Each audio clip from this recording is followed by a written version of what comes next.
Hello, friends. My name is Emma. I want to tell you a story today. It is very special to me, and I hope you will listen carefully until the end. It is a story that will touch your heart, make you feel, and maybe even change the way you see the world. So, sit back, relax, and let me take you on this beautiful journey. It was a warm afternoon when little Lily was sitting by the window of her small old house. She was only 8 years old, with bright brown eyes and soft curly hair. She loved watching the children from the neighborhood play outside. Their laughter filled the air, and the sound of skipping ropes and bouncing balls echoed in the street. But Lily never joined them. She just watched. Her mother, Sarah, came into the room, carrying a small bowl of rice and vegetables. "Lily, come eat, sweetheart," her mother said softly. She placed the bowl on the wooden table and walked over to her daughter. "Why don't you go out and play with the other kids? Sarah asked with a gentle smile, brushing Lily's hair away from her face. Lily turned her eyes away and shook her head. "No, Mama, they don't want to play with me," she whispered. Her mother's heart sank. She knew why. Lily had a small limp in her right leg since she was born. It made it hard for her to run fast. The other children didn't understand, and sometimes they teased her or simply ignored her. Lily had grown used to sitting by the window, watching instead of joining. Sarah knelt beside her and cupped her face. "You are special, my Lily. You are so kind and smart. One day they will see that," she whispered with hope. But Lily didn't say anything. She just stared out the window with empty eyes. That evening, after her mother tucked her into bed and kissed her good night, Lily stared at the ceiling. She closed her eyes and made a wish. She whispered softly into the darkness, "I wish I could run like the wind. I wish they would want to play with me." The next morning, Lily woke up to the sound of birds singing. She rubbed her eyes and walked slowly to the kitchen, her small feet making soft tapping sounds on the wooden floor. She saw her mother packing a lunchbox. "Where are you going, Mama?" Lily asked curiously. Her mother turned around with a bright smile. "We're going on an adventure today," she said. Lily's eyes widened. "An adventure? Really?" Sarah nodded. "Yes, just you and me. Now get dressed. Wear your favorite dress," she said with a playful wink. Lily quickly went to her room and wore her light blue dress with tiny white flowers. It was her favorite because her grandmother had made it for her before she passed away. When she came out, her mother was holding her hand out, waiting. They walked to the nearby park. The sun was warm but gentle, and a light breeze brushed through their hair. Sarah spread out a small blanket under a large oak tree. "Let's sit here," she said. Lily sat down, watching the other children running and laughing. She sighed quietly. Then suddenly, a bright yellow butterfly fluttered by. Lily's eyes lit up. She jumped up, holding her arms out. "Look, Mama!" she squealed. She began to chase the butterfly. Forgetting about her limp for a moment, she ran and stumbled, but she didn't stop.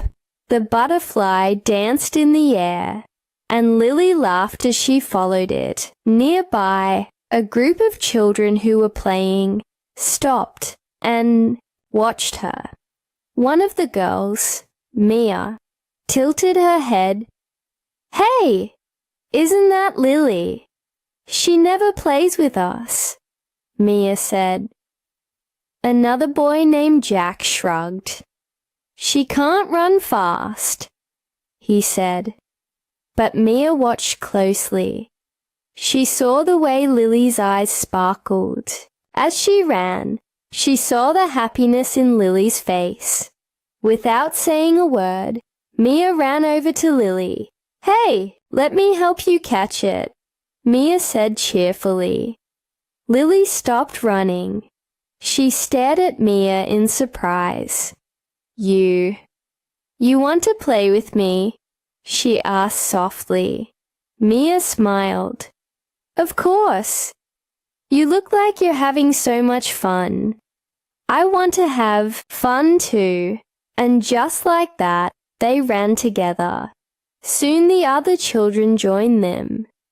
They didn't care about Lily's limp. They only cared about her laughter, her joy, and her bright shining spirit. From that day on, Lily was no longer the girl sitting by the window. She became the girl with a heart full of light, who ran even when she stumbled, who laughed even when she fell. One day, her mother asked her, "Do they ever talk about your limp?" Lily smiled brightly. "No, Mama. They only talk about how fast I run to catch the butterflies," she said, with a sparkle in her eyes. Her mother hugged her tightly, tears glistening in her eyes. She was proud, not because Lily could run fast, but because she never gave up. Years passed. Lily grew up. She became a young woman with a beautiful smile. She often walked through the same park and watched the children play. And whenever she saw a child sitting alone by the window or by the park bench, she would go over, take their hand, and say, "Hey, want to go catch a butterfly?" Because she knew what it felt like to be lonely. She knew what it meant to be different. And she wanted to be the one who made someone feel seen, loved, and accepted. So, my dear friends, remember this. Sometimes all it takes is one smile, one kind gesture, to make someone's day brighter. You never know how much your kindness can mean to someone.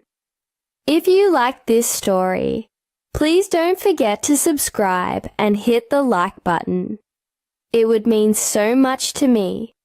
Your support encourages me to share more beautiful and meaningful stories with you. Thank you for listening with your heart.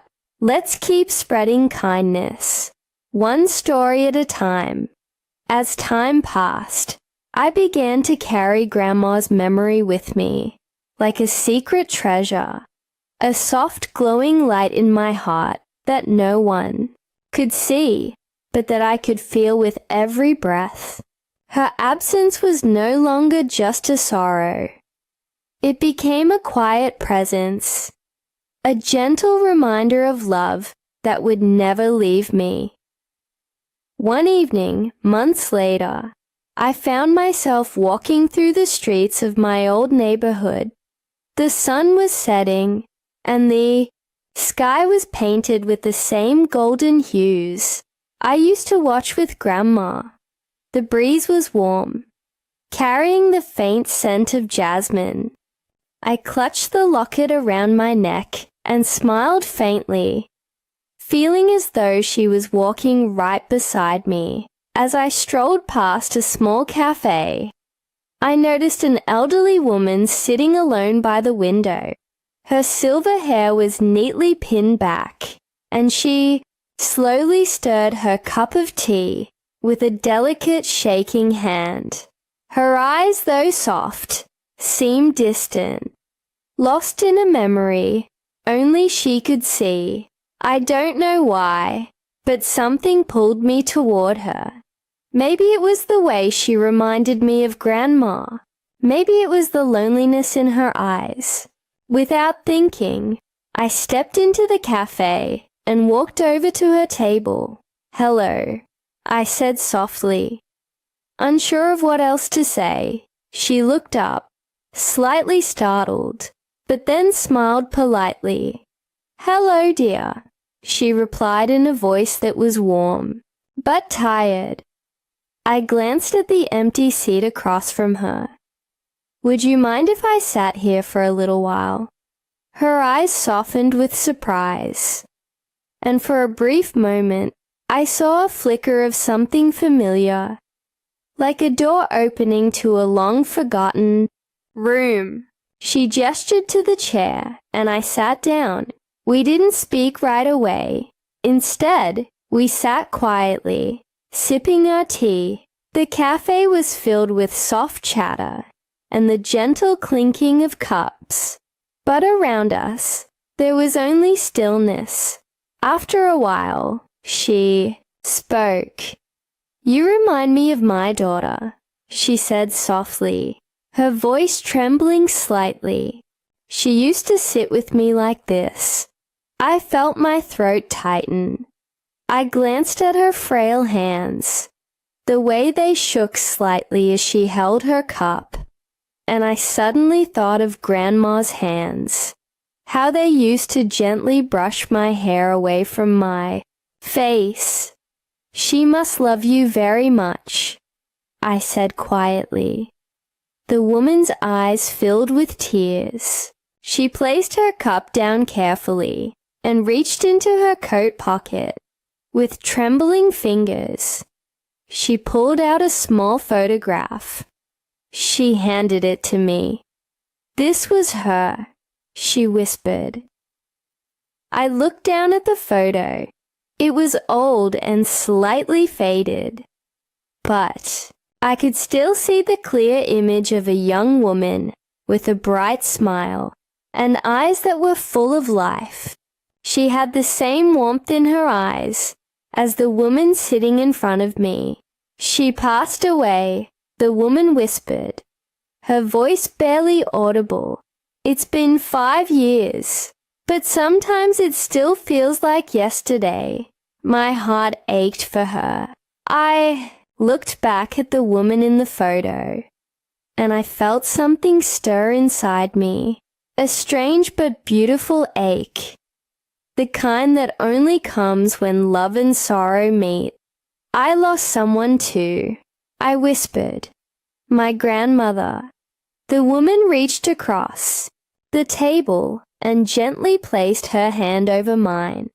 Her skin was thin and cool, but her touch was filled with a quiet strength, the kind that comes from carrying loss and still finding the strength to be kind. "She's still with you, you know," the woman said softly. Even now, even here, I felt my eyes well with tears. "I know," I whispered, squeezing her hand. For the next hour, we sat together, sharing stories. She told me about her daughter, how she loved to paint, and how she used to sing while doing the dishes. She spoke of her daughter's laugh, how it filled their house with light. I told her about Grandma, about the music box, the letters, and the swing in the backyard. And as we spoke, I realized something. The love we carry for those we've lost doesn't fade. It doesn't shrink or disappear.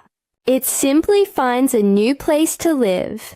It moves into the hearts of strangers, into shared smiles and brief moments of kindness. When it was time to leave, I squeezed the woman's hand one last time. "Thank you," I whispered. She smiled softly, and I could see the gratitude in her eyes, the quiet, gentle joy of being remembered. As I stepped outside, the evening sun had melted into the horizon, leaving only a soft glow. I took a deep breath, filling my lungs with the warm jasmine-scented air, and for the first time in a long while, I felt light. I walked home slowly, watching the sky shift from amber to indigo. The stars began to peek through the darkening sky, and I smiled. I imagined Grandma among them, dancing with Grandpa, hand in hand, beneath a sky that never stopped shining. Later, that night, I sat by my window with the locket in my hand. I slowly opened it and gazed at the photograph once again. My grandparents' smiles were still as bright and full of love as they had always been. I pressed the locket to my lips and closed my eyes. "Good night, Grandma," I whispered softly. "I'll see you in the stars." And as I drifted to sleep, I dreamt of the swing in her backyard. I saw her standing there, smiling, with her arms outstretched, and when I ran to her, she held me close, just like she always used to. If you've listened this far, thank you for staying with me through this story. If it touched your heart, please subscribe and leave a like. It helps me continue to share more meaningful, heartfelt stories with you. And always remember, love doesn't leave. It simply changes form. It becomes the stars above you, the flowers at your feet, the scent of jasmine in the wind, and the kindness in the eyes of strangers. It's always there, waiting quietly, gently reminding you, you are never alone.